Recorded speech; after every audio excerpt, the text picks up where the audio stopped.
Muy buenas noches a todos los que están presentes. Agradecerles que están presentes. Y hoy empezamos con el módulo 2. Le vamos a dar la bienvenida a la licenciada Verónica Rosa Acevedo Rendón, la que va a ser encargada de dar el módulo 2. Licen, puede empezar.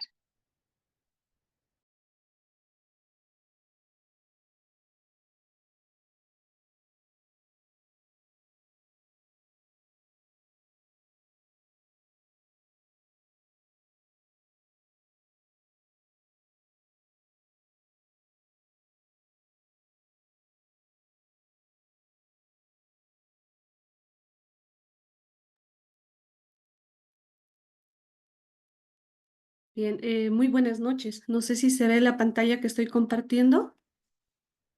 Sí, Licen, se ve. Bien, gracias. Muy buenas noches, Jimena. Buenas noches a los diplomantes que están presentes. Este es el módulo 2 del Diplomado en Atención Educativa para Dificultades en el Aprendizaje dentro del Sistema Educativo Plurinacional. Voy a compartir, no sé si se está viendo toda la pantalla, por favor.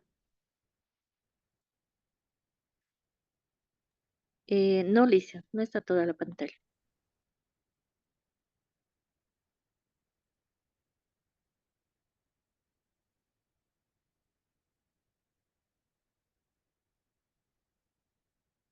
Mm, A ver, voy a volver a...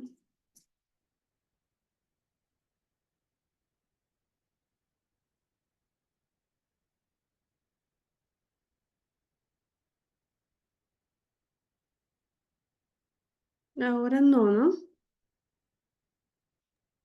No, Licen. Espera.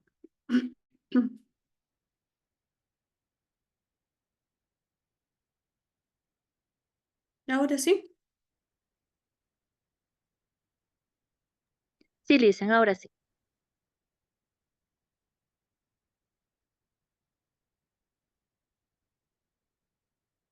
Listo.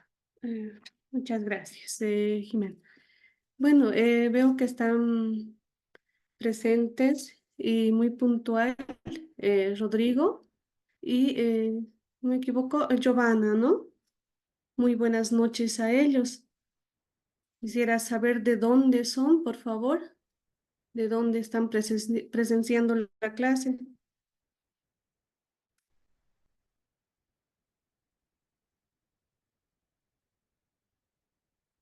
Buenas noches.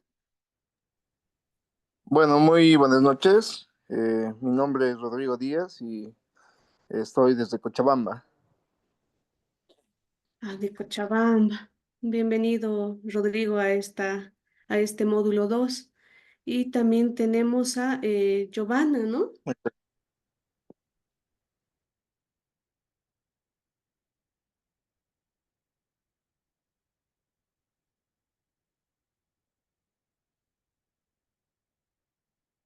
Bien, vamos a iniciar con Lice, la buenos clase. días. Buenas noches, Lice. Buenas noches, Lice. ¿Me escucha? ¿Cómo está? Soy Giovanna Mejía. Giovanna Mejía. Muy buenas noches. ¿Cómo está Giovanna y Rodrigo? Bien, bienvenidos, les decía, a esta clase, a este módulo 2, que es del Diplomado en Atención Educativa. Vamos a ver ahora lo que son los programas de atención educativa a estudiantes con dificultades en el aprendizaje dentro de nuestro sistema educativo, ¿no? Bien, seguramente ya en el módulo 2 han podido ver lo que es aspectos generales de lo que son las dificultades, ¿no? En cualquier momento yo les pido si tienen alguna duda, tienen alguna pregunta, en cualquier momento pueden levantar la manito o preguntar durante la clase. Tratemos de que sea participativa, de que ustedes también puedan compartir sus experiencias, ¿no? De clase. Ustedes que están constantemente con estudiantes, tratando las diferentes situaciones dentro del aula. Bien, para ver esto, lo que es las dificultades de aprendizaje. ¿Qué nos dice? ¿No? Primero vamos a ver estos contenidos, ¿no? Vamos a ver un poquito de lo que es la parte de la Constitución política, solo en el artículo que se centra en lo que son la atención a necesidades de aprendizaje. Después vamos a ver cómo aprendemos.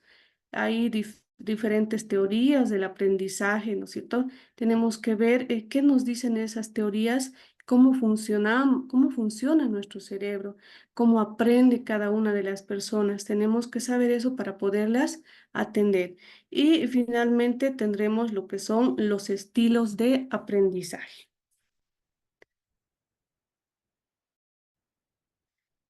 Bien, ¿qué nos dice este artículo de la Constitución Política del Estado? Que dice que todo niño y niña tiene derecho a ser atendido educativamente con métodos de formación, aprendizaje que permita desarrollar sus aptitudes. Plantea una atención planificada, organizada a todos los estudiantes que presentan estas dificultades.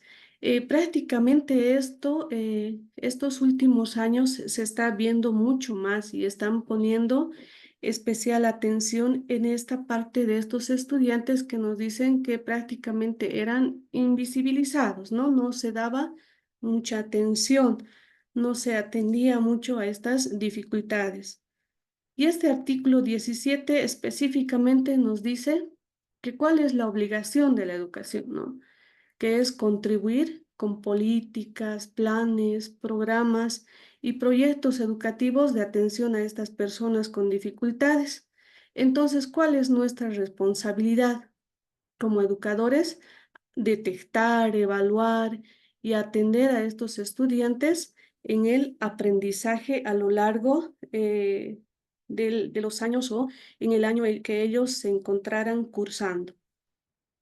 Entonces es importante nosotros establecer esto y hemos visto que en nuestra Constitución prácticamente hay un artículo que nos habla, ¿no? Nos dice que es nuestra obligación. Entonces vamos a ver cómo aprendemos. Aquí tenemos una pequeña imagen, ¿no es cierto? Un dibujito de un cerebro. ¿Qué está haciendo este pequeño cerebro? Está agarrando unas pesas y tiene unos foquitos. ¿Qué nos quedará decir? ¿Cómo interpretamos esta imagen? A ver, si alguno quisiera compartir, ¿qué interpretación le da a esta imagen?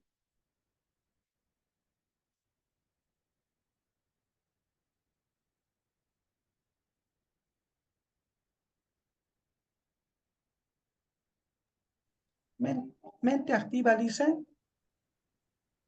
Mente activa. Gracias, Giovanna. ¿Qué más nos sugerirá esta imagen?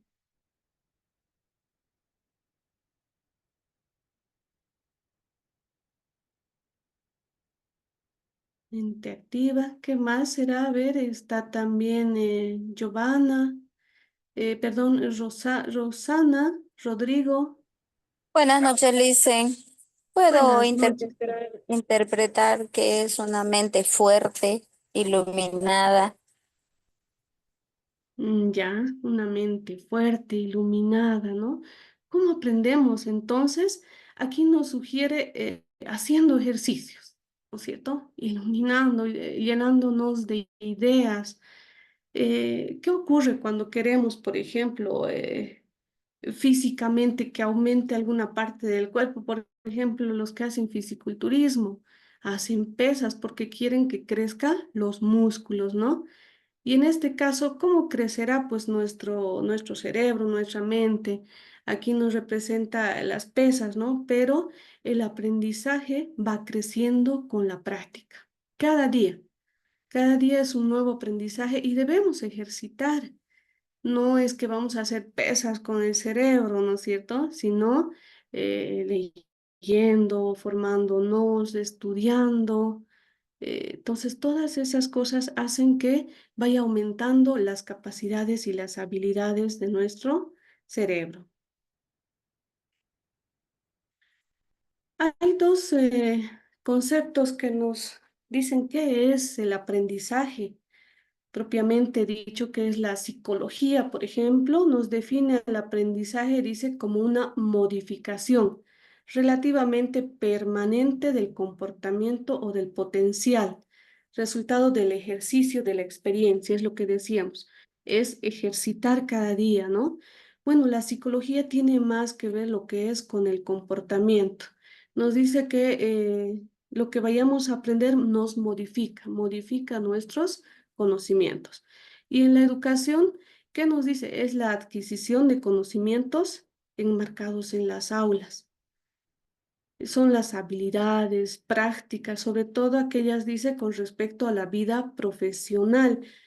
Y estos, aquí hay una palabra que es muy importante y lo vamos a ver a lo largo de todas estas clases que vamos a tener, que esto es responsabilidad y motivación. Este aspecto es muy importante, motivación para poder aprender. Nos dice que solamente aprendemos realmente cuando estamos motivados. Muchas veces esto nos lleva a adquirir nuevos conocimientos. Por ejemplo, a ver, yo les pregunto, ¿qué es lo que les motiva para estar en esta clase? Haber empezado este diplomado de, para poder aprender. ¿Qué les habrá motivado?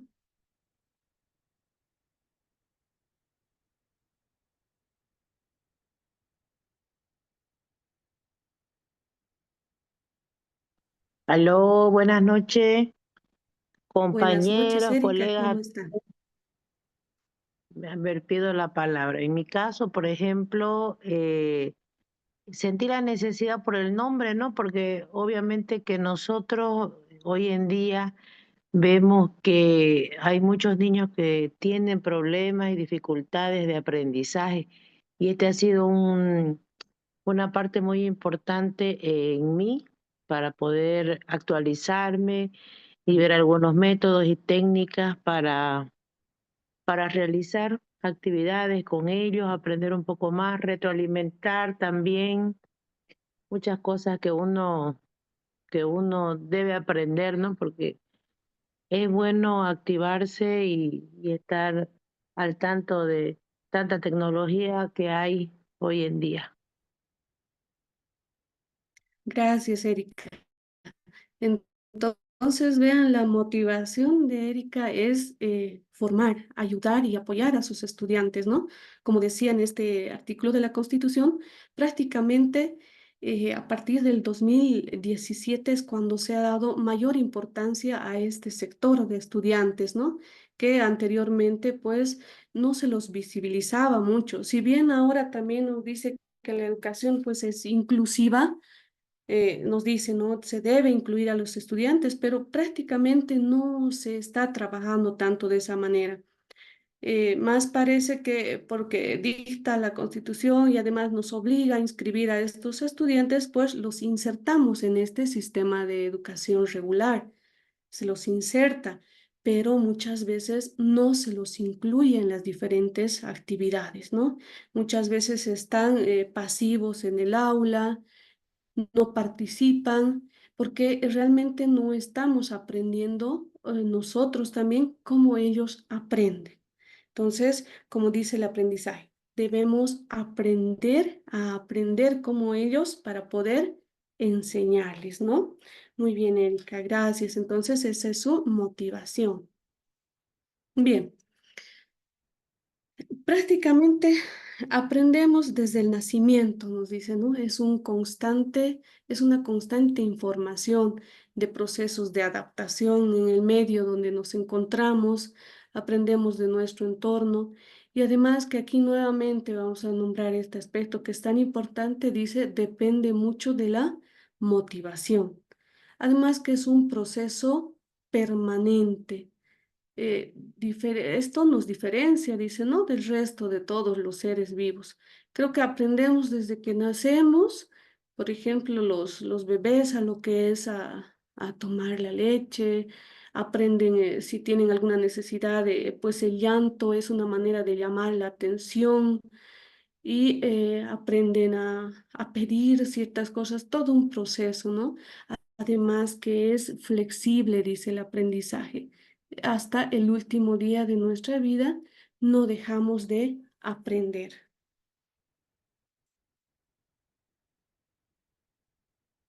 Ahora, dentro del aprendizaje, mm, vamos a ver 5 etapas de aprendizaje. Cómo nosotros captamos, vivimos.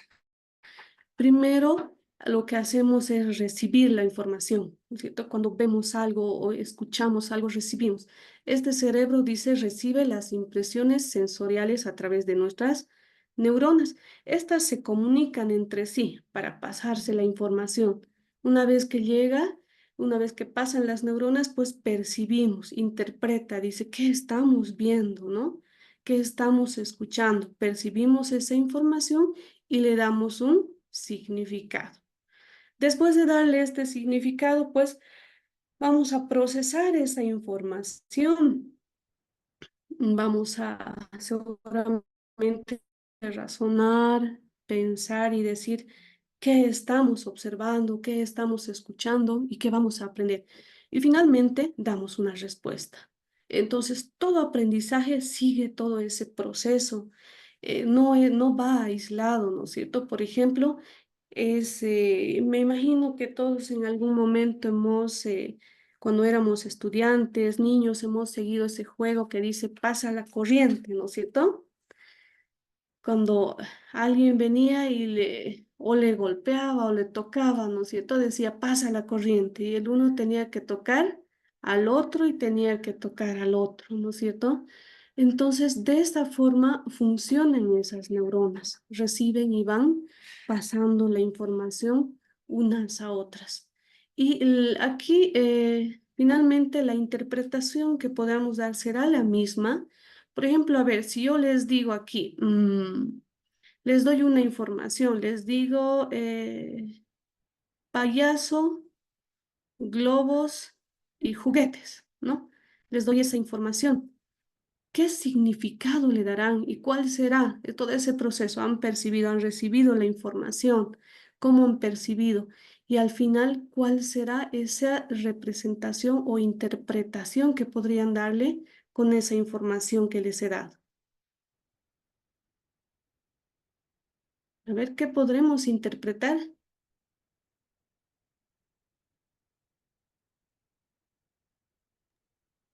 Yo Podría ser tal diría, vez, perdón.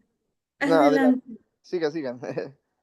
ya, yo diría fiesta de niños, alegría, eso interpretaría. Ya, fiesta de niños, alegría, muy bien. Rodrigo.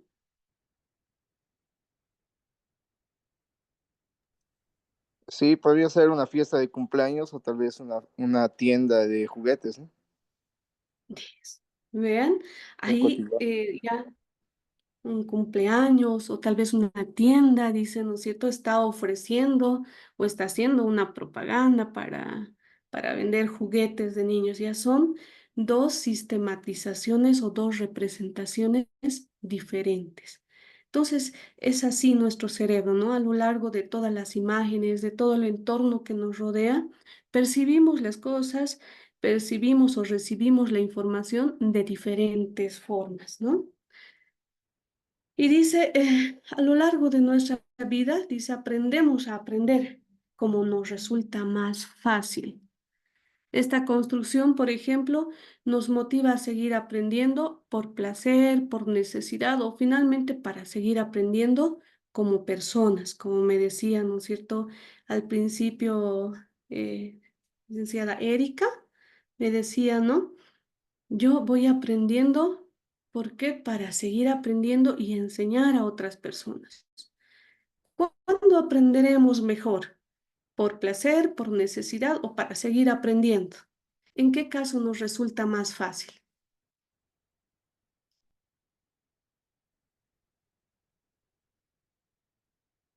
¿En qué caso nos resultará más fácil poder aprender? En mi caso, en con este diplomado es para mí por la necesidad de que en estos últimos tiempos las escuelas, los colegios, y ahora se ven mucho más los niños con dificultades y claro, nosotros no tenemos la preparación para saber cómo tratar con ellos, ayudarlos y hacerlos trabajar y ayudarlos de alguna manera que puedan superar sus dificultades. Por eso lo mío, por necesidad. Por necesidad. Bien, entonces, miren, son diferentes entonces las formas de cómo aprendemos o para qué. En este caso, esta necesidad le hace buscar un tipo de formación más para poder ayudar a sus estudiantes, ¿no? ¿Con qué grados trabaja usted, Roxana? Roxana es, ¿no? Sí, Licen, Roxana. Yo trabajo con primero de primaria, Licen. Pequeños, bastante pequeños. Entonces, con ellos el aprendizaje es más práctico, ¿no es cierto? Es completamente práctico. Hay que hacer para que ellos aprendan. Creo que una de las pocas, o si me animo a decir única de carreras, es donde aprendemos también nosotros jugando. Los maestros tenemos que jugar todo el tiempo, tenemos que representar diferentes papeles, tenemos que incluso vestirnos, en el caso de los primeros, inicial, vestirse, disfrazar. Entonces, disfrazarse, esas son diferentes técnicas que pueden tomar para poder enseñar a los estudiantes. Aprendemos con juegos, ¿no? No es tanto solamente la teoría en el caso de estos pequeños como ellos van a ir aprendiendo. A ver, aquí tenemos un pequeño ejercicio. A ver, no sé quién puede dar lectura. A ver, dice, di el color, pero no la palabra. A ver, ¿quién me lo puede leer esto? Buenas noches, Licen. Yo quiero Bueno, participar. noches, Graciela. Un gusto. ¿Cómo está? A ver, Graciela. Sí, Graciela. Ok. Di-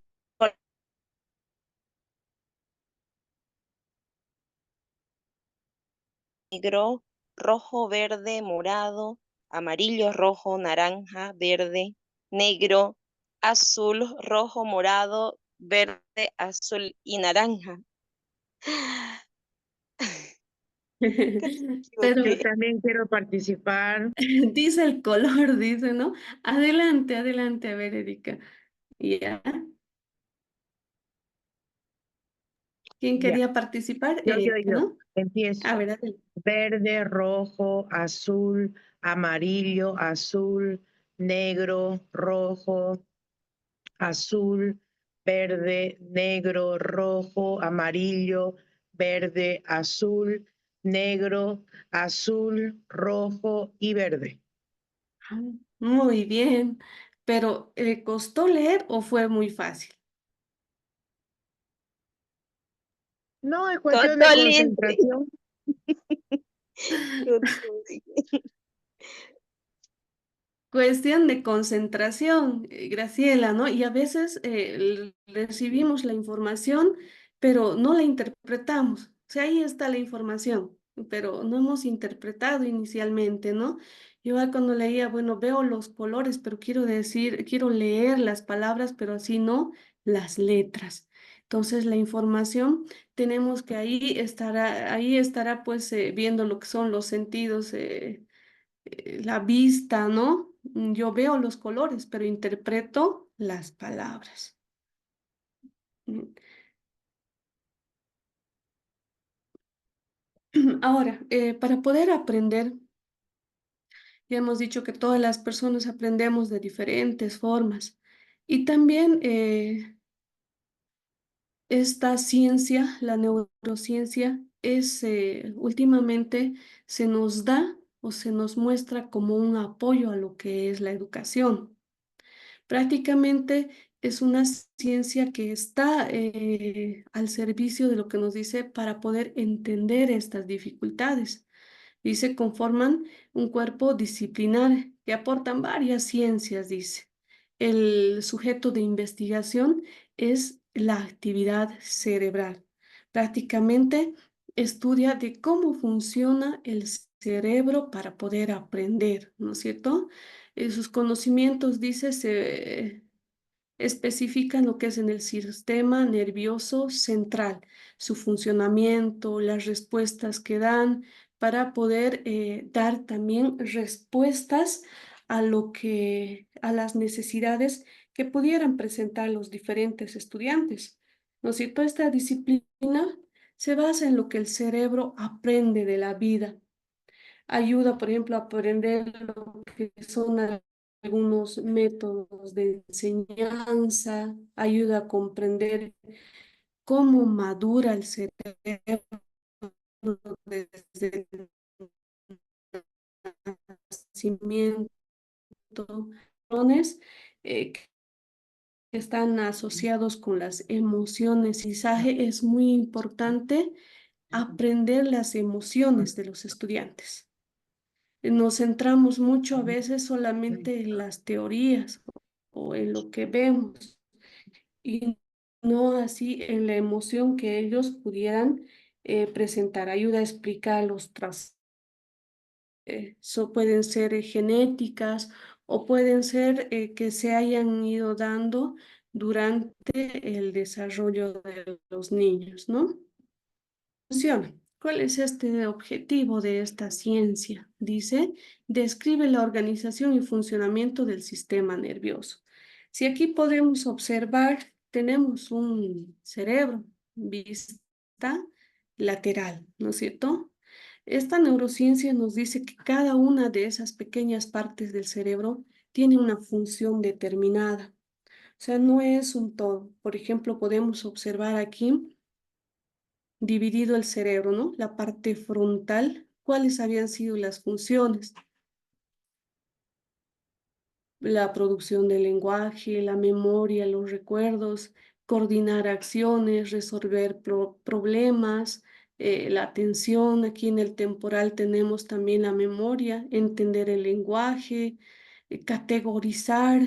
Esto también nos sirve para la vista, por ejemplo, la parte occipital y la parte parietal está lo que es el tacto, integrar la información y la localización espacial, tiempo y espacio.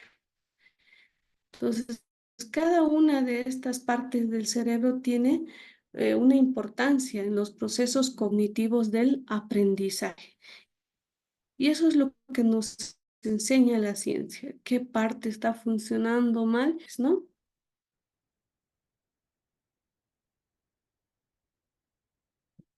Cada persona, nos dice la neurociencia, que tiene una modalidad personal de aprender. Esto debemos aprender a respetar y estimular, dice. La estimulación, nuevamente aquí, la motivación, es un aspecto muy importante, dice, que tiene que tener el profesor. Él es prácticamente el actor principal y fundamental para poder encender los motores de los estudiantes. Estas nuestras neuronas pueden, dice, convertirse, se apagan y se encienden si es necesario. Y por eso nos habla de la neuroplasticidad, que es algo plástico, que es algo que se puede modificar, que con por ejemplo, responden a estímulos, ¿no es cierto? Por ejemplo, dentro del aula. ¿Qué importancia le dan a lo que son los estímulos, a la motivación de los estudiantes, por ejemplo? ¿Creen ustedes que es muy importante siempre empezar con una motivación y por qué?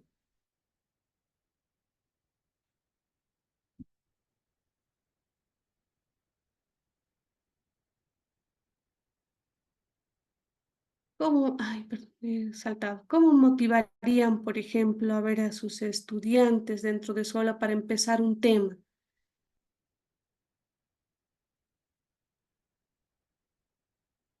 A ver, cualquiera, tal vez Juan Antonio.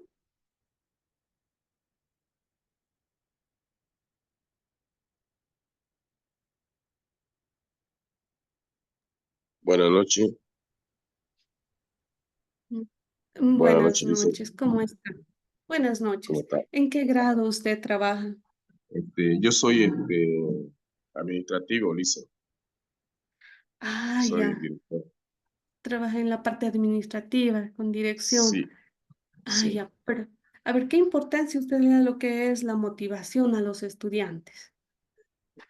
Pienso que para que los estudiantes les guste o ellos quieran captar lo que el maestro le quiera impartir conocimiento, tiene que gustarle, pues, ¿no? Y tiene que manejar varias técnicas para que el estudiante no esté aburrido, con malas ganas de aprender o atender a lo que es las explicaciones. Sabemos que dentro de la educación hay los momentos metodológicos, bueno, donde cada maestro eso lo aplica en el aula, que son la práctica, la teoría, la valoración, la producción, ¿no? Entonces, si el maestro aplica esos 4 momentos, entonces pienso yo que las clases deberían, ¿no? Estar en la parte de motivación para que el estudiante en este caso no haya deserción, pues, ¿no? Porque yo trabajo en la parte administrativa de alternativa de personas jóvenes y adultos. Ah, jóvenes. Sí, Es- a ellos ya prácticamente, ya como jóvenes, tienen que tener ellos la motivación, será profesional, el aspecto social, económico, pero es muy importante siempre la motivación para que ellos puedan seguir estudiando, ¿no es cierto? ¿Y por qué será que a veces, yo en la mayor parte de las veces veo que este aspecto nos saltamos dentro de lo que es la educación? Nos saltamos lo que es la motivación, que nos llevará a hacer, a obviar esta parte dentro de lo que es educación regular, o institutos técnicos incluso.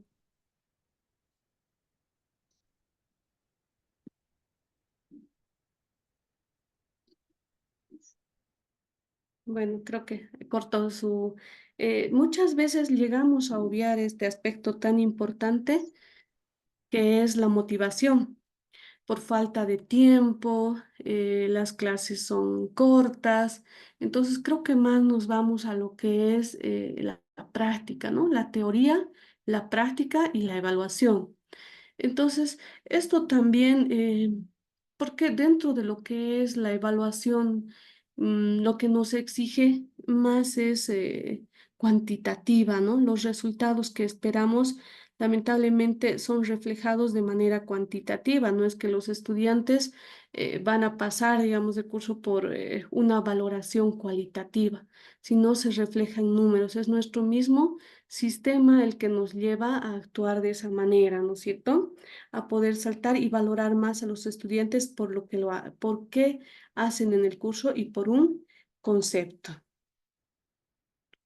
Dentro de esto del aprendizaje, tenemos diferentes teorías que nos van explicando a lo largo de la historia cómo aprendemos. Y en realidad es muy importante tener en cuenta cada una de estas teorías, eh, como les digo, poder asociar a lo que estamos enseñando para poder entender también a nuestros estudiantes, ¿no? ¿Cuál de estas teorías podemos aplicarlas? Aunque algunas podamos decir, ya ha pasado, ya no estamos con esta, pero en realidad todo es un conjunto de estas teorías lo que vamos aplicando a lo largo de la enseñanza. Nos dice que para que haya un buen aprendizaje tiene que haber una buena enseñanza, ¿no es cierto? ¿Cuáles son estas teorías que aprende, por ejemplo, cómo aprende el ser humano? Dice, estas teorías integran elementos biológicos, sociales, culturales, emocionales. Nos dice, por ejemplo, que nosotros aprendemos de mucho de nuestro medio, depende de nuestro ambiente social, de los elementos que puedan rodearnos, de las personas, del apoyo y la motivación que podamos tener.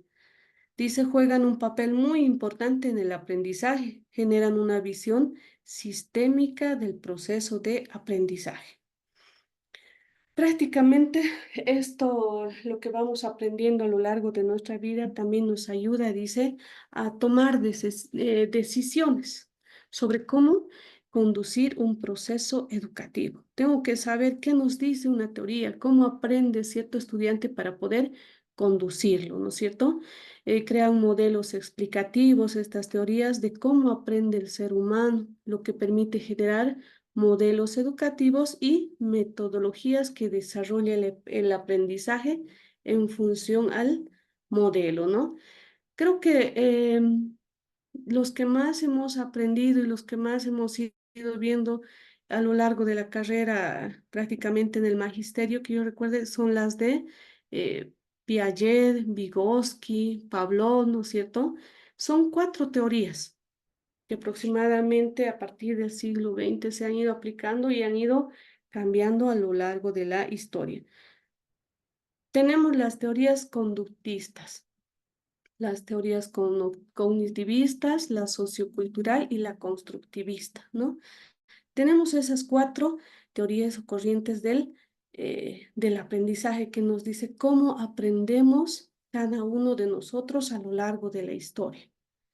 Primero vamos a ver lo que es, por ejemplo, la teoría conductista.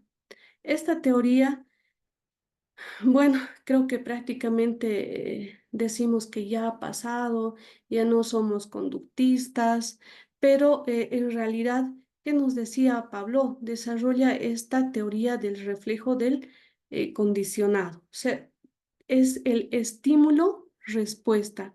¿Será que aún utilizamos esta teoría en nuestras aulas, la teoría conductista? Estímulo-respuesta, nos dice, ¿no? ¿En qué momento? ¿Será que utilizamos todavía esto en el aula, ahora que van trabajando?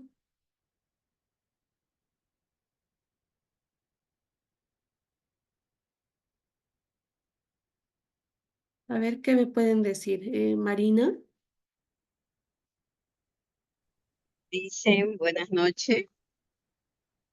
¿cómo está? Buenas noches, Marina. ¿Qué nos puede decir de esta teoría conductista que proponía Pablo? El estímulo-respuesta. Él había hecho, ¿no es cierto?, inicialmente un experimento con unos perritos, ¿no? Les presentaba un objeto donde él veía un alimento y salivaba, ¿no? Entonces el estímulo era el alimento y su reacción era la salivación. Entonces él había prácticamente eh, enseñado de esta manera al perrito, ¿no es cierto? Ver algo y responder, ver algo y responder a esto. ¿Será que nosotros esta teoría todavía la utilizamos en el proceso de enseñanza en el aula? Ahora ya no, pues no dicen, ya no se puede, no utilizamos ya. Pero bueno, supuestamente con la nueva currícula no se puede, pero hay profesores que todavía la siguen ejerciendo, porque no se olvide de que el maestro cada vez busca muchas estrategias y cuando uno no ve el avance de los estudiantes, uno lleva, ¿no?, un caramelo. Bueno, el primero que trabaje esto y que sepa las vocales, vamos a decir un ejemplo, ya. Ujú. El que sepa las vocales, el primero que responda qué es este sonido con esta vocal, ya, le voy a regalar un caramelo. Entonces ya los niños van también, ¿no? Esmerándose en aprender. Eso Mm, mayormente nosotros lo hacemos, dicen, en educación especial, porque muchas eh, veces, cuando no nos olvidemos que trabajamos con personas con discapacidad y los niños, ellos a las primeras horas trabajan y después no quieren nada. Entonces, hacemos esta actividad. Bueno, yo personalmente lo hacía en mi aula. Siempre me llevaba chocolate, caramelo, chupete, de todo, digamos, porque necesitaba que mis estudiantes trabajen. Entonces, para mí era más fácil que ellos trabajen dentro del aula, así yo le diera de regalo un caramelo, y eso que uno le da a uno, al fin y al cabo que le da todito. ujú. Pero le cuento que lo hacemos.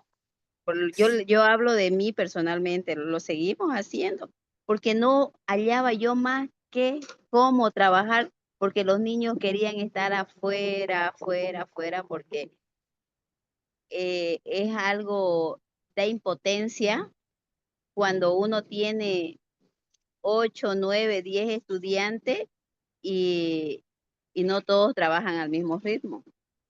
Y hay unos que son hiperactivos, otros que son más tranquilos, entonces tenemos que buscar una estrategia de que podamos mantenerlo a estos niños dentro del aula. Eso, muy bien, gracias Marina. Entonces, mire, usted nos comparte, ¿no? La forma de trabajo y es realidad. Todavía utilizamos estas teorías conductistas, ¿no? A esto agregado, por ejemplo, un dulce, una respuesta, un dulce, una tarea. Y si vamos agregando, pues nota, sería una nota, el dulce y la respuesta que va a dar. Entonces, todavía estamos en esta teoría conductista que muchas veces utilizamos dentro del aula para poder motivar a los estudiantes, ¿no? Para poder, prácticamente en educación especial, el tiempo de atención es pues mínimo, hay que tenerlos distraídos y constantemente cambiar de actividad, ¿no es cierto? Y aquí Skinner, al igual que Pavlov, también, por ejemplo, nos propone esta su teoría de la estímulo-respuesta, pero incorpora, dice, lo que es, por ejemplo, mm, nos dice una acción más, incorpora, ¿no? Nos dice que el medio depende mucho para recibir la respuesta, por ejemplo. Nos dice que el ambiente influye en la conducta y los estímulos. Influyen mucho los estímulos. Por ejemplo, podríamos ser todavía dentro de esta teoría viendo, ya le da el dulce y al que primero que termina la tarea. Pero si queremos estimular a esto, ¿qué tendríamos que hacer? O sea, muy bien, muchas felicidades, es el ejemplo del aula, el primero que ha terminado, ¿no es cierto? Entonces, a esto le agrega un estímulo, una respuesta y le aumenta otro aspecto más, ¿no es cierto? O sea, el objeto, el estímulo y la respuesta. Entonces aquí dice, él había hecho su experimento con palomas. Inicialmente les puso alimento, jalaban una palanca y recibía el alimento. Pero había otras ocasiones donde no recibía el alimento. Entonces a esto le agrega otro elemento, dice, ¿no? Donde les comienza a dar el alimento aunque no haya jalado esa palanca, ¿no es cierto? La paloma. Entonces ahí es lo que nos faltaría aumentar un elemento que pueda motivar a nuestros alumnos a participar. Veía, por ejemplo, un aspecto en un aula mm, que observaba tercero de primaria, creo, sí, tercero de primaria, ¿no? Cuando recorrí ese aula de tercero de primaria, veía en la pared una lista, un listado, ¿no? Un cuadrito con nombres. Y cada nombre llevaba, algunos llevaban una estrella, llevaban dos estrellas, llevaban una carita triste. Y pregunta a la profesora por qué. Y ella decía, estas son sus participaciones. A cada participación le ponemos una estrella y esa su estrella al final significa puntos, ¿no? Entonces esa era la manera de trabajar y motivar a sus estudiantes. Entonces les daba el reconocimiento en el aula, todos estaban reconociendo su trabajo y además que al finalizar tenía la nota correspondiente que aumentaba su puntaje, ¿no es cierto? Y aquí tenemos otro autor, Albert Bandura, que nos dice que el individuo puede aprender a través de instrucciones o la observación de un modelo. Esto dice implica la experiencia de realizar una acción, la teoría del aprendizaje social. Esto, ¿qué nos dice con ejemplos, no es cierto? Si haces algo malo, pues tendrá que recibir su sanción. O sea, acciones buenas reciben recompensas buenas. Acciones malas, pues tendrán que ser también sancionadas. Es lo que nos dice, ¿no?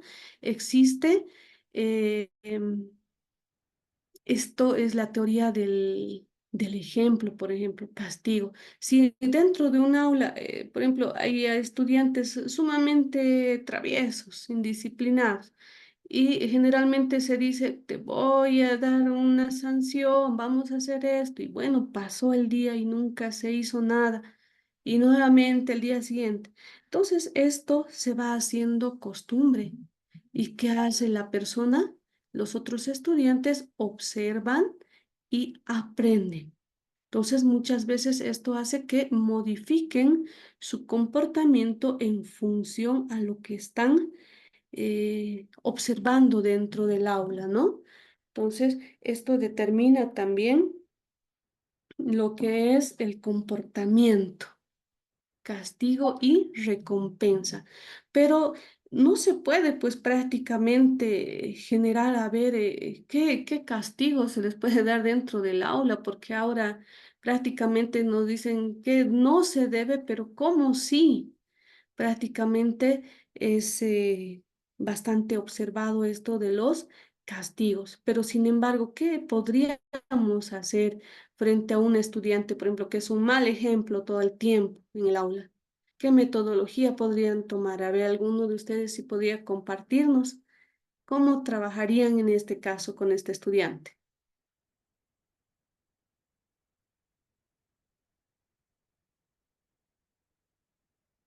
Magalí está presente.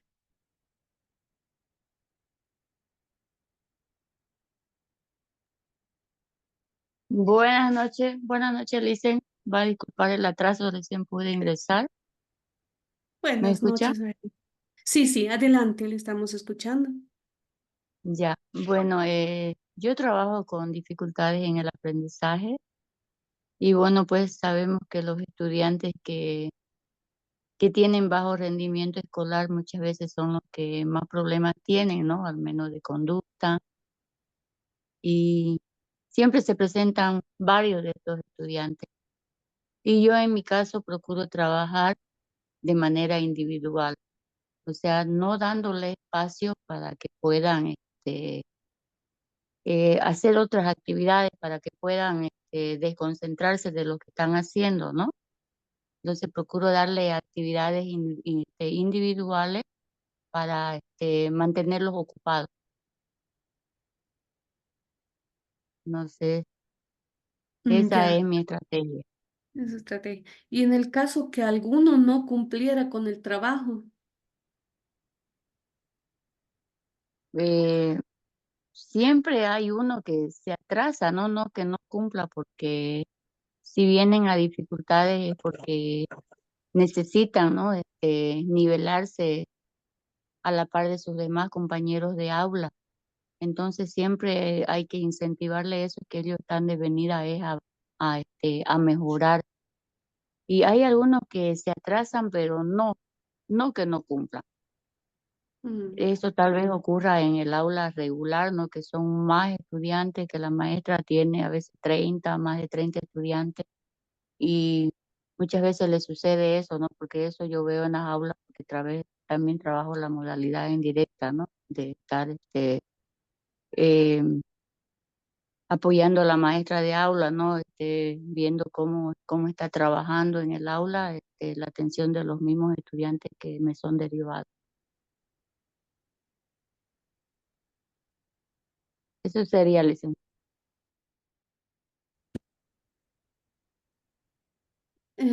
muchas gracias, Noeli. Es cierto, en el aula de educación regular, pues son muchos más estudiantes, ¿no? Y si no se ha identificado a tiempo la dificultad que puedan tener estos estudiantes, entonces el aprendizaje es muy diferente, ¿no? Otros aprenden más rápido, otros aprenden más lento, y ahí es cuando se genera esta desigualdad. Otros que ya terminaron, pues empiezan a jugar y los demás les siguen. Esto es algo complicado, ¿no? No se puede aplicar lo que dice esta teoría, lo que es el castigo y recompensa. En este caso, el castigo podría ser, por ejemplo, eh, la no participación en algún juego, por ejemplo, o los que Y sí no han juegue idiomas, a cumplido. ver a tu padre. Marina, ¿quiere participar? Está habilitado su micrófono.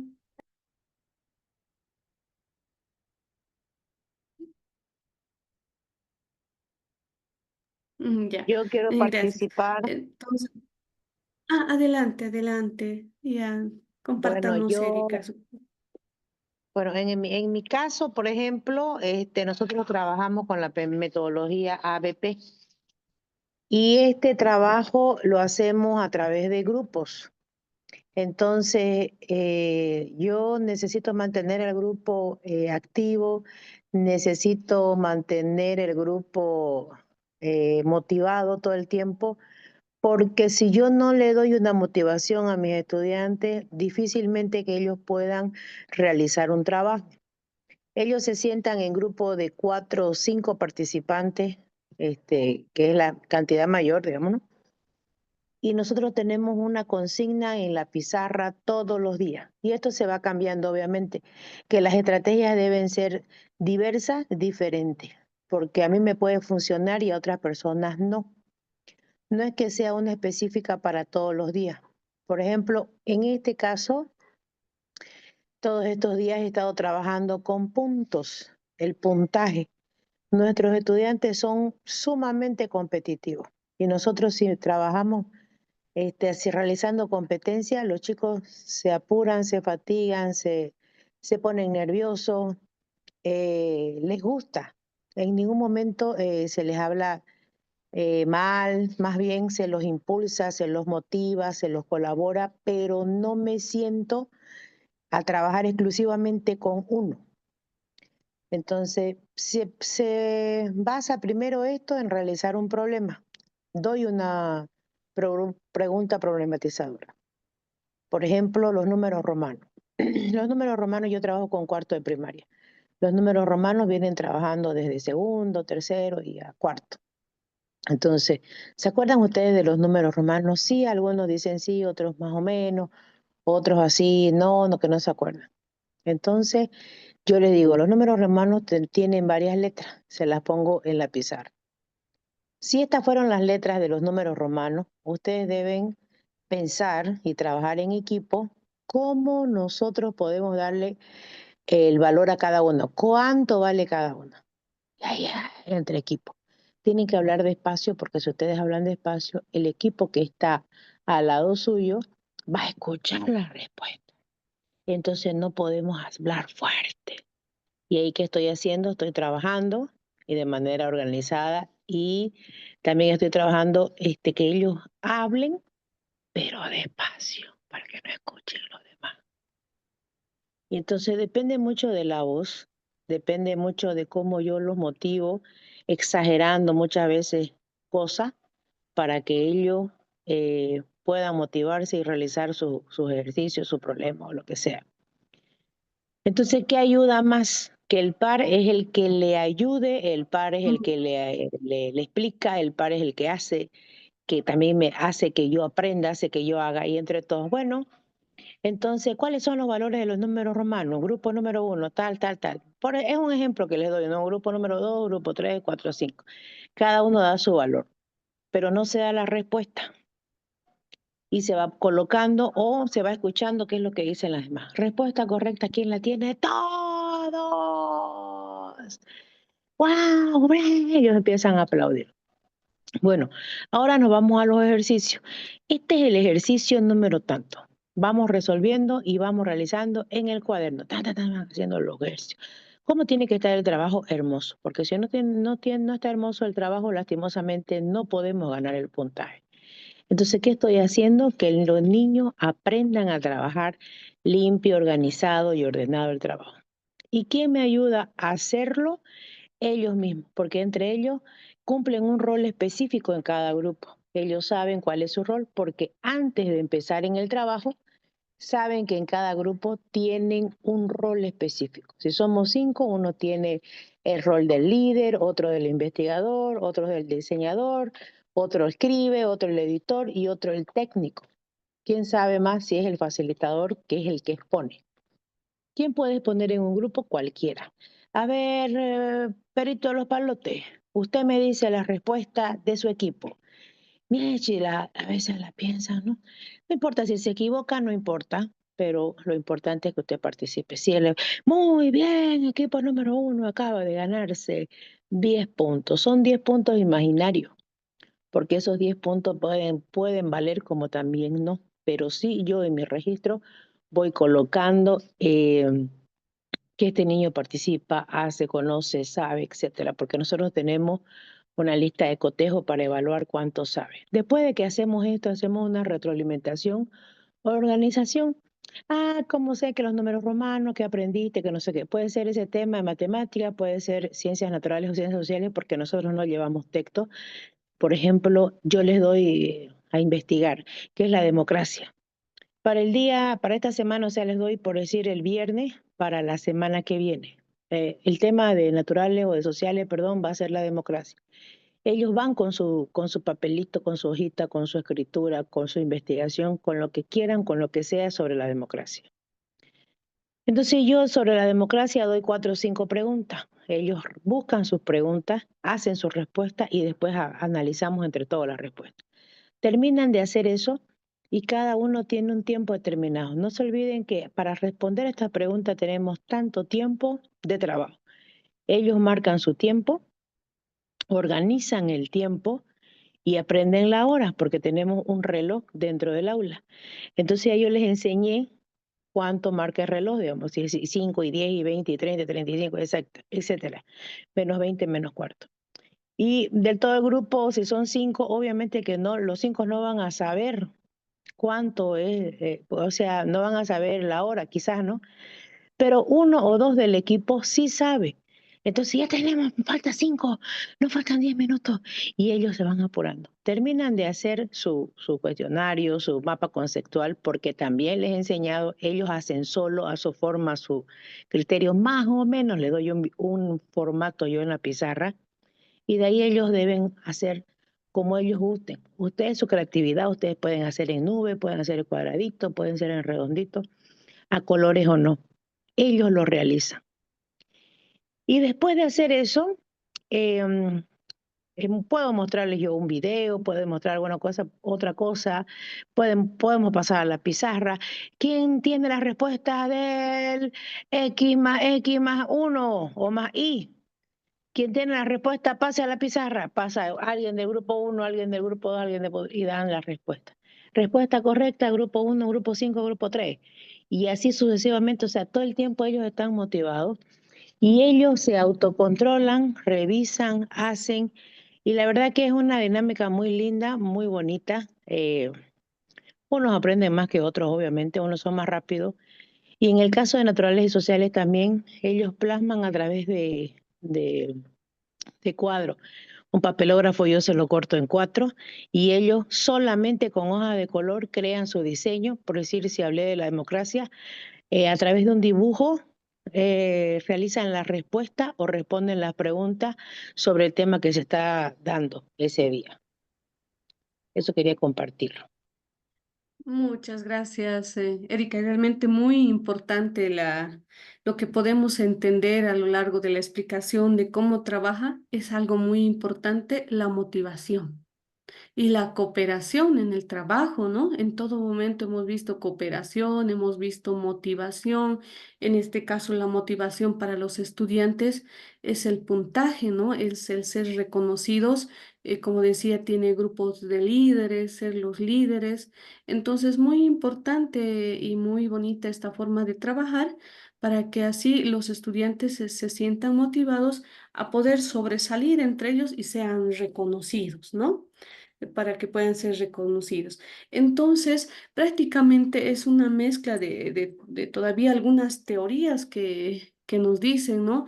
Están recibiendo una recompensa, pero más allá están siendo reconocidos. Y además que algo nos decía que ellos aprenden en pares, aprenden en parejas. Entonces, el aprendizaje es, vamos a ver, es cooperativo, ¿no es cierto? Es social. ¿Qué nos dice este paradigma? Seguimos con este conductista, por ejemplo, que nos dice mm, es llegar a identificar prácticamente las conductas observables y medibles, pero cuantificables. En este caso todavía podremos estar utilizando, porque prácticamente el objetivo de esto es medir cuánto están aprendiendo. ¿No es cierto? De acuerdo a cuánto están aprendiendo, se les está asignando un determinado puntaje, ¿no es cierto? Y dentro de esta teoría, el profesor dice, es el que tiene las competencias aprendidas. En esta parte podemos ya ahora no estar ya tan de acuerdo porque en esta teoría conductista nos dice que el maestro, el profesor es el que enseña, es el que da todas las herramientas, ¿no es cierto? Dice es un buen método de enseñanza, garantiza un buen aprendizaje. Prácticamente el alumno, que decía en esta teoría, es un receptor. Y por la práctica que vemos aquí, por ejemplo, en su clase de Roxana, no solamente son receptores, unos enseñan a los otros, ¿no es cierto? En esta teoría nos decía el maestro es el que enseña, los contenidos están centrados en él, pues él es el que tiene todo el conocimiento y la última palabra. Y la motivación es externa, o sea, no era muy importante, es extrínseca, dice, ¿no es cierto? O sea, no le da mucha importancia eh, a lo que es motivar, sino para él, para esta teoría era premios y castigos, solamente recompensas, premios, ¿no es cierto? Buenas actitudes, buenas recompensas y las malas también eran castigadas, dice, ¿no? Las malas actitudes. La que más hemos podido ver y utilizamos desde inicial, bueno, hasta la formación superior es esta teoría cognitivista, creo que es la que más hemos ido adoptando a lo largo del tiempo, que nos propone Piaget en lo que es las etapas de aprendizaje, ¿no es cierto? Que nos dice que el aprendizaje se construye desde que nacemos a partir de una enseñanza, pero dice que este desarrollo intelectual y físico también está determinado por la genética, en que el ser humano desde pequeño aprende automotivado, buscando conocimientos, creándose teorías y comprobándolas. Él nos propone estas 4 etapas de formación, ¿no es cierto? Piaget nos dice desde que nacemos, pues él va formando cada uno de sus conocimientos y cada una de estas edades tiene una diferencia o un aprendizaje propio de cada de la edad, ¿no es cierto? Pero también nos dice, nos habla, sigue hablándonos de la motivación en esta teoría también, ¿no? Casi en todas las teorías nos habla de la motivación. En este caso, Piaget nos presenta estas 4 etapas, de 0 a 2 años, de 2 a 7 años, de 7 a 12 y de 12 a 15 años. En la primera etapa, todo el aprendizaje más es prácticamente sensorial.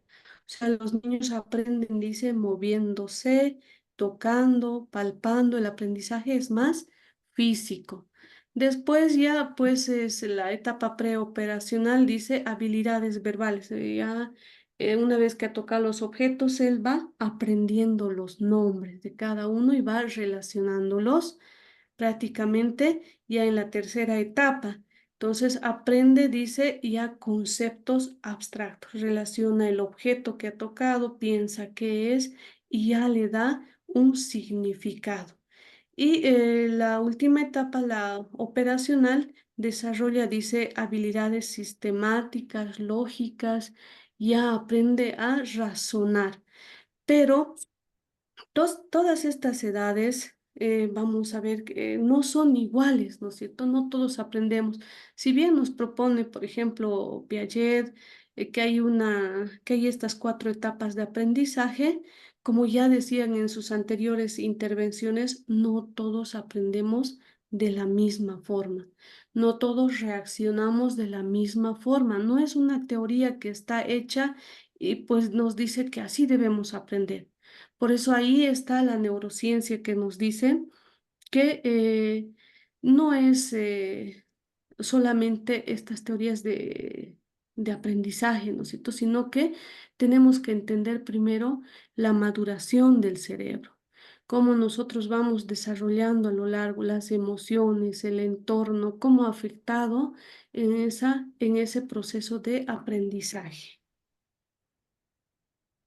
¿Qué mecanismos toma Piaget para explicar lo que es el desarrollo del aprendizaje? Dice, aquí está lo que les decía, la maduración de las estructuras físicas heredadas. Nos habla mucho de lo que es también que el conocimiento o la capacidad de aprendizaje puede ser genético, puede ser heredado de las experiencias físicas del ambiente, la transmisión social de información y conocimiento y finalmente ese equilibrio que podamos tener en todo ese proceso. Entonces aquí, como nos explicaba Erika, los estudiantes, por ejemplo, ¿qué están haciendo? Esta transmisión social de información, de conocimientos. Unos se apoyan a los otros, ¿no es cierto? Y entonces ese aprendizaje es social y de apoyo prácticamente. De esta forma, dice, se conserva la organización y estabilidad del entorno. Además, dice que este proceso nos ayuda a alcanzar un nivel superior, ¿no es cierto?, de formación. ¿En qué contribuye esta teoría de Piaget? Que todavía la seguimos utilizando, ¿no?, en las aulas. Dice, describe lo que es el pensamiento del niño en varias edades. O sea, cómo ellos van aprendiendo, pero este desarrollo no siempre va a la par. Ahora que trabajan, por ejemplo, creo que la mayoría en educación especial, el desarrollo mental no siempre va acompañado, o perdón, el desarrollo físico y de edades no siempre va acompañado del desarrollo mental, ¿no es cierto? Y psicológico. Entonces, no siempre va a la par. También dice esta teoría conserva la suposición de que el desarrollo es cualitativo y gradual, o sea, de a poco vamos aprendiendo. Entonces, no se puede exigir más allá de lo que, de la edad que pueda tener. Todo es un proceso y gradual. El niño debe construir activamente su conocimiento. ¿Y cómo lo va a construir? Practicando, haciendo, participando. Solamente de esa forma es como vamos aprendiendo. Y los educadores debemos ayudar al niño a aprender, dice, ¿no? Entonces, desde inicial, los niños pues llegan y aprenden normas, reglas, comportamiento dentro del aula, aprenden que están conviviendo ya en un espacio social, que deben aprender a respetar los espacios de sus compañeros. eh, no solamente se basa en lo que es el aprendizaje teórico, sino en un aprendizaje social, ¿no es cierto? Deben adecuarse, dice, al nivel de desarrollo.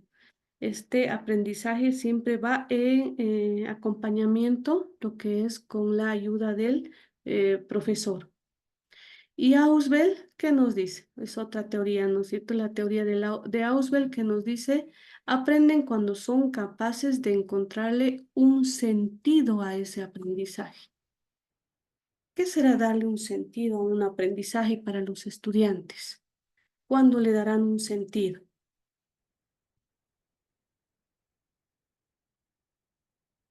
¿Cuándo tiene sentido un aprendizaje? A ver, no sé si está mm, Magalí.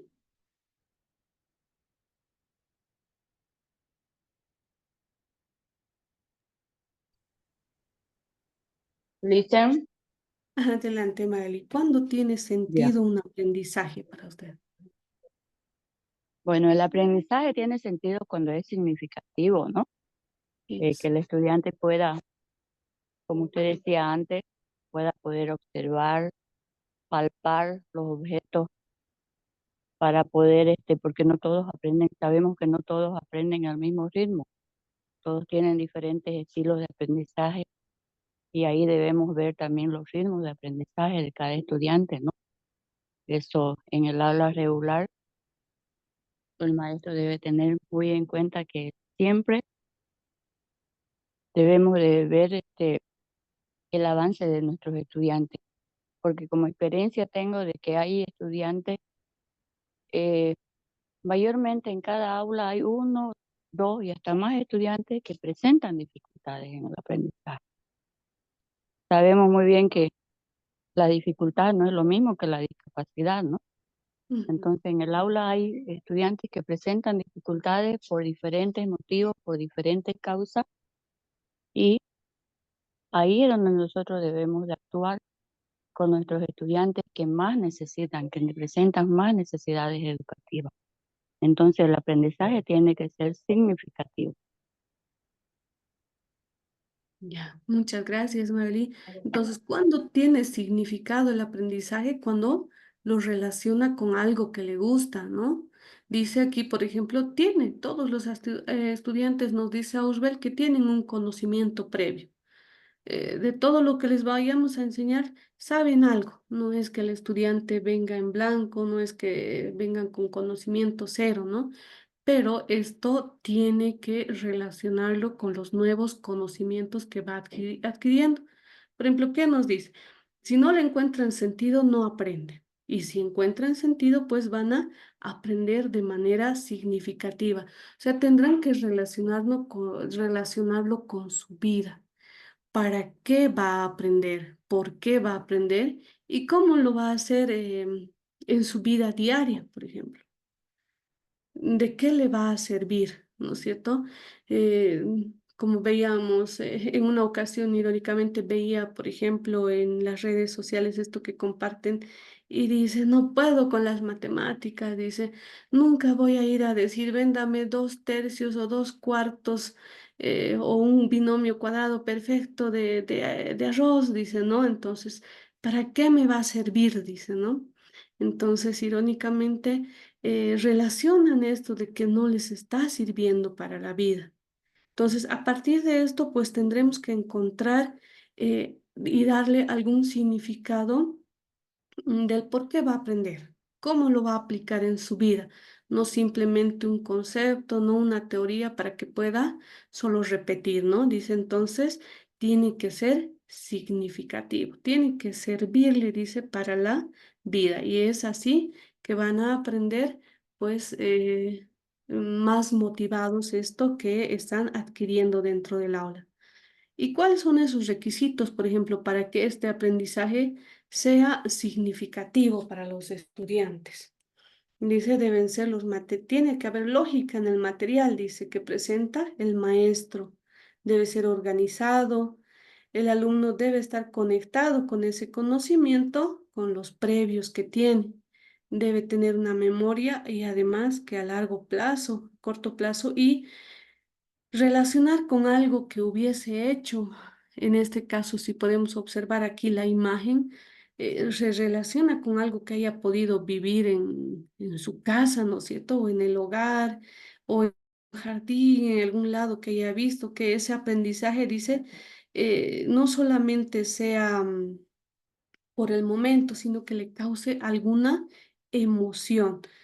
Vemos aquí al niño, por ejemplo, el que le ha presentado unas flores y una manguera. No le ha dado las instrucciones, pero este segundo, ¿qué está haciendo? Ve las flores, tiene una regadera y ¿qué hace? Las va a regar. ¿Cuál será su aprendizaje previo del primer estudiante, por ejemplo? ¿Por qué estará reaccionando? A ver, si son niños, a esta edad puede ser de un primero, segundo, tercero de primaria. ¿Cómo podemos interpretar, a ver, el primer dibujo y el segundo?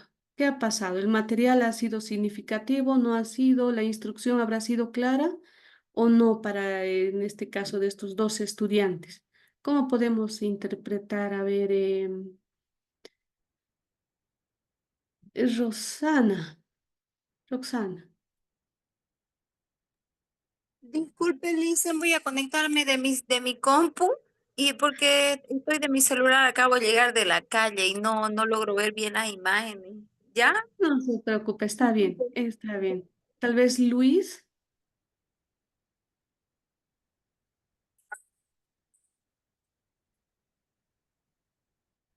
nos pueda ayudar a interpretar. Luis, Brian o quién quiere participar.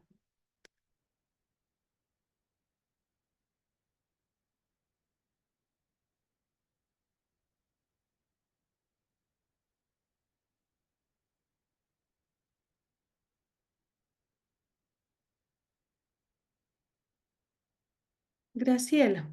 A ver, hasta que se conecte. ¿Qué interpretación le daría a estas instrucciones que podemos ver en esta imagen?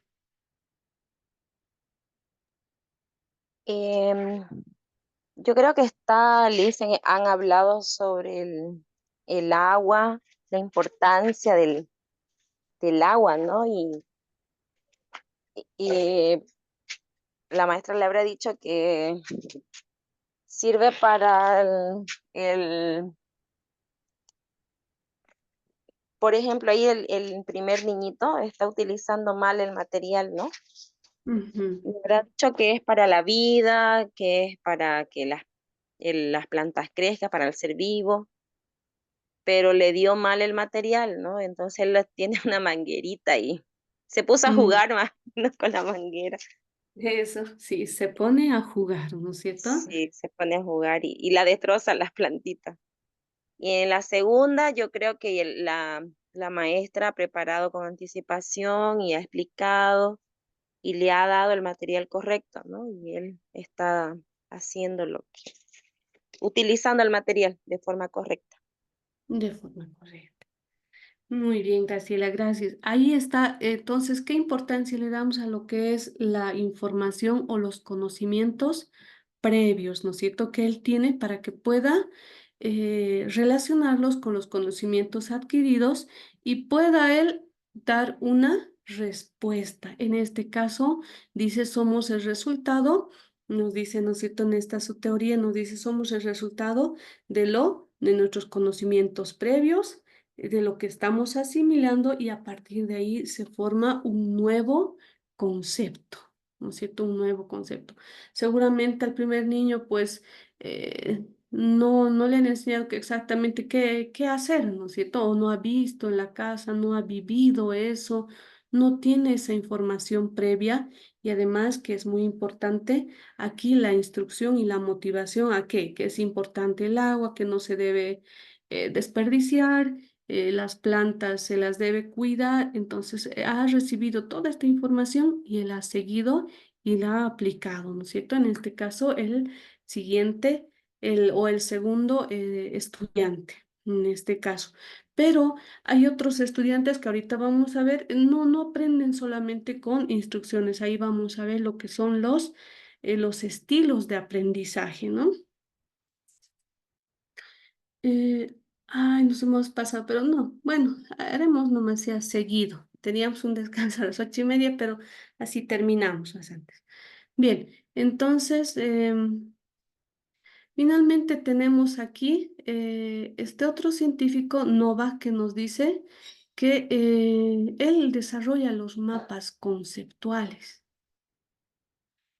Esto dice ayuda a generar aprendizajes significativos. También nos está hablando de aprendizajes significativos en que los individuos piensan, sienten y actúan, dice, ¿no?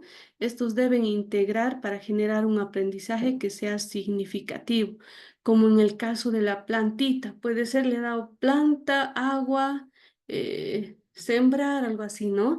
Regar, y le ha dicho les ha dado todos esos conceptos, pero a partir de todo eso nosotros creamos estos mapas conceptuales en la mente. Por eso es muy importante integrarlos e incluir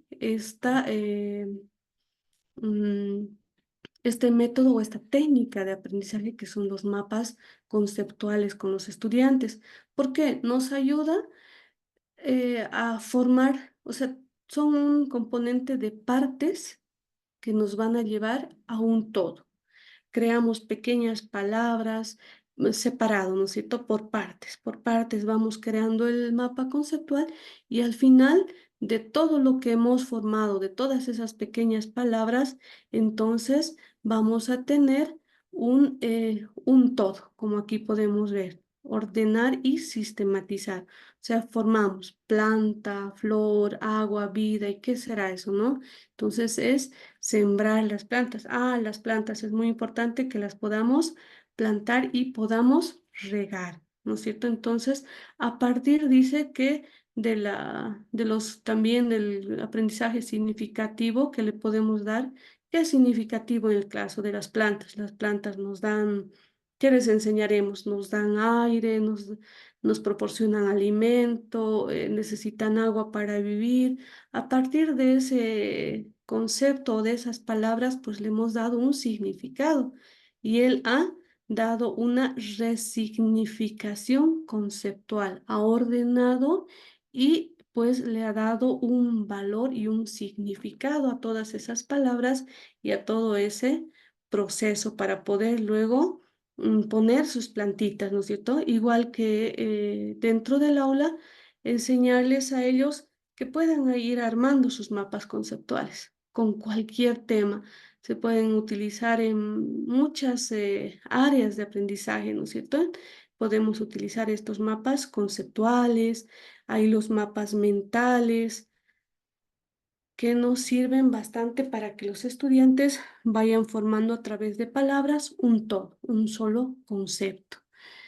Y tenemos la teoría sociocultural, que es la que prácticamente estaremos aplicando con lo que es los proyectos socioculturales, el aprendizaje o la enseñanza es cultural, sociocultural, ¿no es cierto? ¿Y qué nos dice Vygotsky? Que el aprendizaje es una construcción social y colaborativa.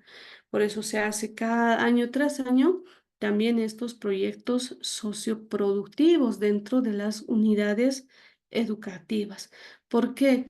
Todavía, porque ahí tenemos claro el concepto de que el aprendizaje es colaborativo y es social. Nos dice que cada individuo tiene una zona de desarrollo potencial, que lo desarrolla con la ayuda de otro individuo que sepa más. Y es muy importante en este caso este trabajo de pares que decía, de grupos, formar grupos. Generalmente cuando decimos en el aula, formen grupos, y se forman por afinidad, ¿no es cierto? Si observamos, se forman por afinidad, pero van formando grupos los que más saben. Ah, con él porque trabaja bien, no me va a fallar. Y al final quedan unos cuantos, siempre nos damos cuenta que hay algunos que no encajan a algunos grupos, ¿no? Se quedan solos, no se integran a ningún otro grupo o no los quieren incluir porque dicen, no, él no va a cumplir. Entonces, sin darnos cuenta que tiene ahí alguna dificultad. Entonces, es muy importante a la hora de trabajar con estos grupos de apoyo o de pares, poder poner a algún estudiante que tenga alguna capacidad de apoyo, por ejemplo, o que pueda estar más adelantado en algunas habilidades y que pueda ser un apoyo para su compañero. Entonces, aunque al principio seguramente van a rechazar, generalmente rechazan y dice, él no trabaja, no hace, ¿no es cierto? Pero es muy importante para que así ellos puedan ser de apoyo. Eso es lo que nos dice esta teoría. Dice, nos propone que siempre, dice, se puede desarrollar y cambiar con la ayuda de otro individuo, ¿no? Entonces puede ser que uno sea, vamos a ver en lo que son los estilos de aprendizaje. Por ejemplo, hay alguno que sea muy bueno para dibujar, sea kinestésico, pero el otro no puede interpretar bien lo que le están diciendo. Entonces vemos y podemos unir esos estilos de aprendizaje. Alguien que sea auditivo, sea visual, por ejemplo, podemos unir estos estilos de aprendizaje para que puedan lograr otro resultado y se puedan apoyar entre ellos, ¿no es cierto? Vemos aquí el contexto, dice el individuo aprende, dice, en interacción con otros, ¿no es cierto? No solo. Entonces, el desarrollo siempre se va a dar con la ayuda y la interacción de otros compañeros o de uno que sepa un poco más o de un adulto generalmente, dice, ¿no? Que puede ser el apoyo para estos estudiantes. Ahora eso es lo que decíamos y también nos explicaban ya anteriormente. No todos aprendemos iguales, dice, ¿no? La profesora. Tenemos diferentes estilos de aprendizaje. Por ejemplo, tenemos los visuales. Ellos siempre aprenden viendo. Para ellos es muy importante, por ejemplo, proyectar videos, podemos utilizar cartillas, textos, ¿no es cierto?, que puedan dibujar. Entonces, aprenden más viendo. Hay otras personas, como el caso que les decía, cuando se hacen grupos, no quieren integrarse. Y hay uno que otro que dice, no quiero, ¿no? Yo solito voy a hacer. Entonces, estas personas aprenden mejor en solitario, o sea, de forma individual. Pero hay otros que se agrupan, son más sociales. Entonces, en este caso, pues los grupos de trabajo les va a caer muy bien. Se van a apoyar y van a hacer un buen trabajo. Y aquellos estudiantes, por ejemplo, lógicos, los estilos de aprendizaje lógicos, matemáticos, les hace fácil calcular números, sumar, hacer cifras incluso hasta grandes de manera mental. A ellos les gusta más las ciencias exactas, que puede ser física, matemáticas, ¿no es cierto? Para ellos son más, tienen más destrezas en este campo de las áreas exactas. Aquellos estudiantes, por ejemplo, que tienen un aprendizaje físico, también kinestésico, que se llama, ¿no? Ellos necesariamente para poder aprender también tienen que palpar, tienen que tocar, tienen que manipular los objetos, por más que les digamos, pero esto es así, pero ¿cómo? A ver, quiero tocar. Cuando les mostramos, puede ser a ver no sé, un globo terráqueo, por ejemplo, que se lleve al aula en el caso de sociales, y se ponen a ver, pero quieren tocar.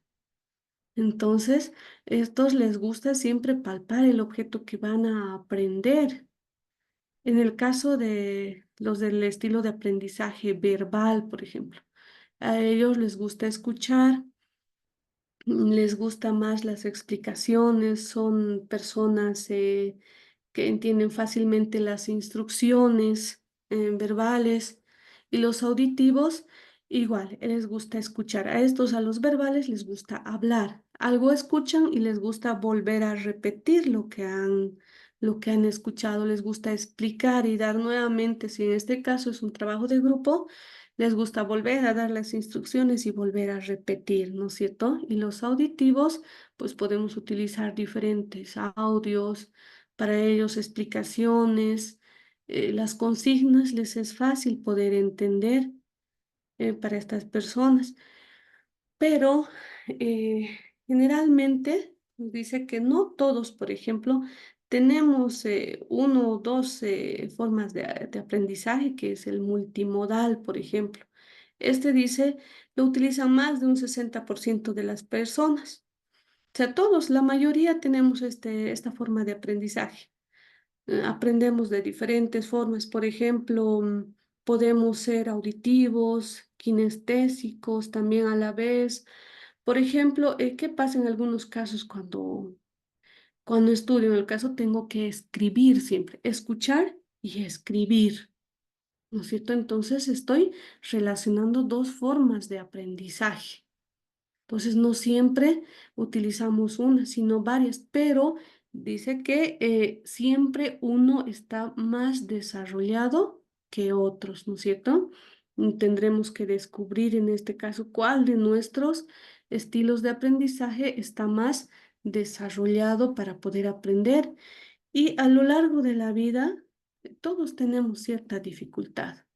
Nos dice que un 10% aproximadamente de las personas en un momento presentamos una dificultad, que en algunos casos eh, es tratado y prácticamente ya se subsana esta dificultad, pero que no ha sido en muchos casos tampoco detectado. Y pienso que, por ejemplo, cuando hemos estado en la escuela, a la edad que hemos estado en el colegio, no se daba mucha importancia a este aspecto de las dificultades de aprendizaje, cuáles son las teorías de aprendizaje, cómo aprendemos.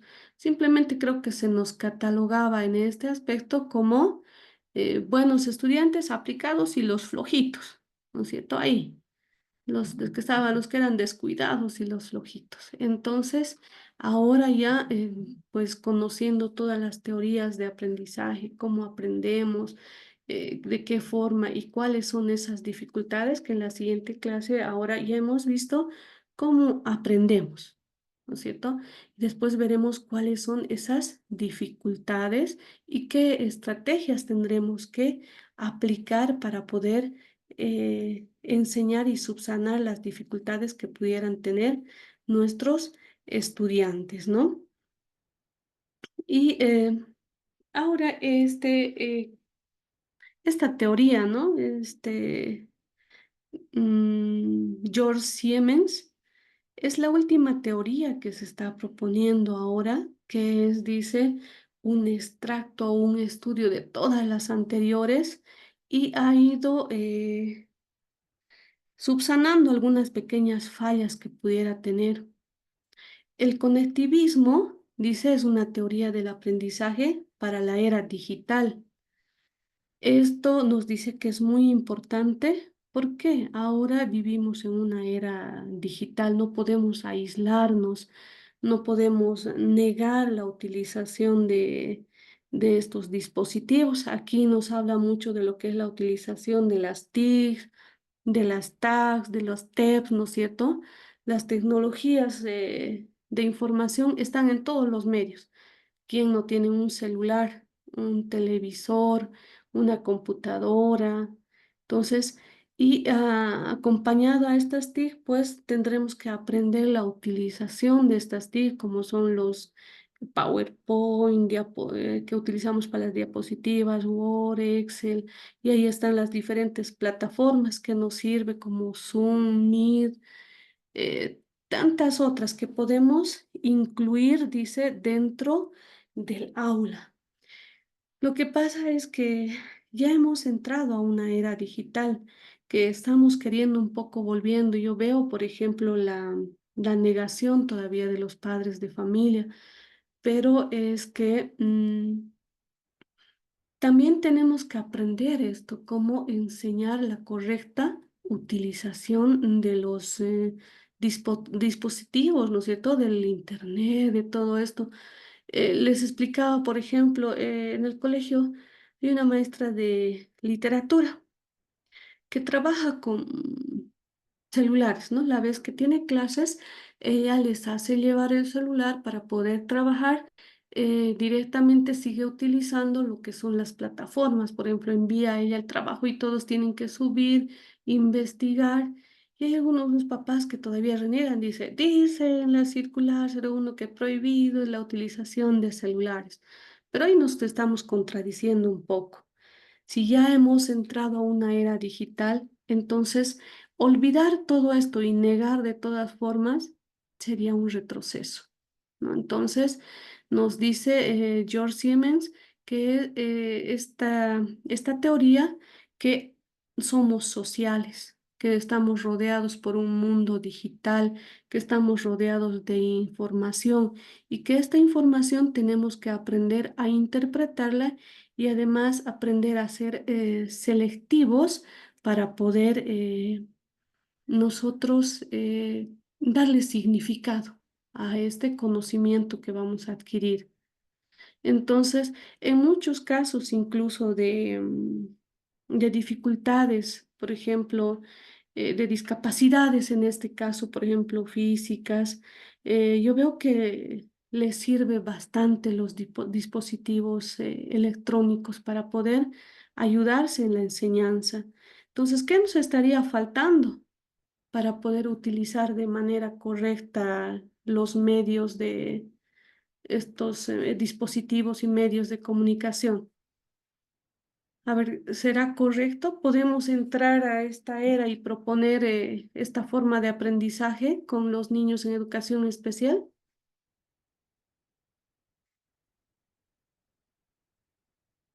A ver, ¿qué dicen?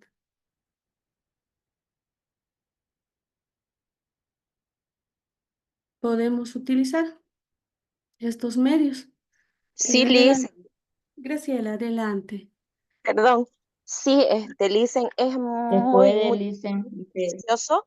Por ejemplo, yo que trabajo en el área de discapacidad auditiva, se utilizan bastante las llamadas, se utilizan bastante los videos, todo lo que es visual y es una ventaja muy importante para que los niños, perdón, puedan adquirir no mejor los conocimientos que antes utilizábamos, por ejemplo, imágenes, dibujos, que no es lo mismo ver ahora un video que, que lo de antes, ¿no? Es muy beneficioso, Alicia. Exactamente. ¿Quién más quería participar? Estaba hablando Erika, creo.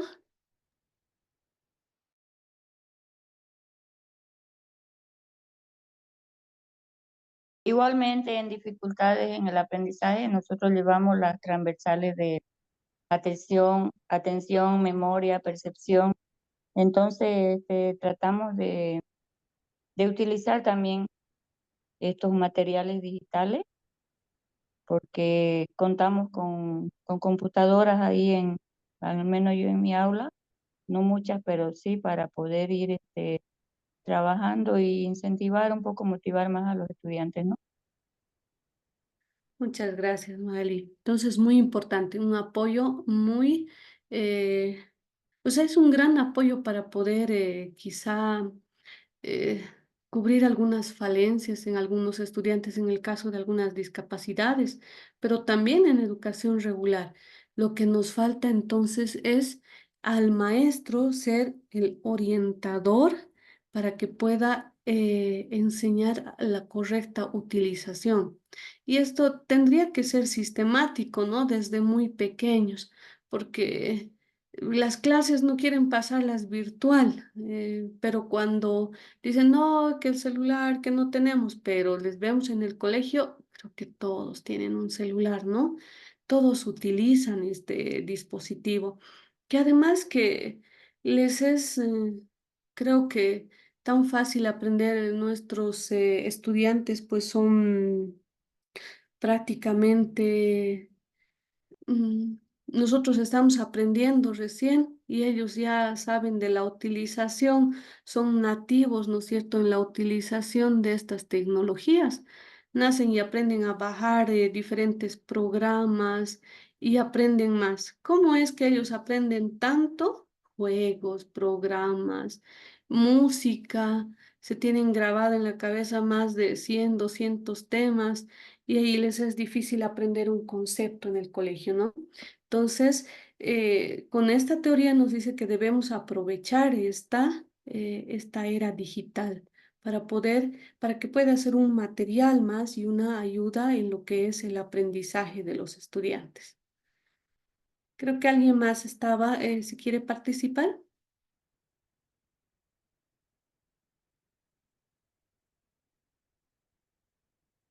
Estaba con su micrófono, creo que Magalí.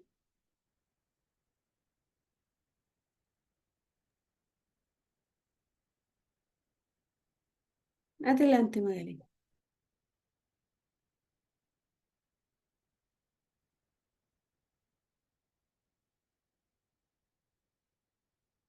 Ya.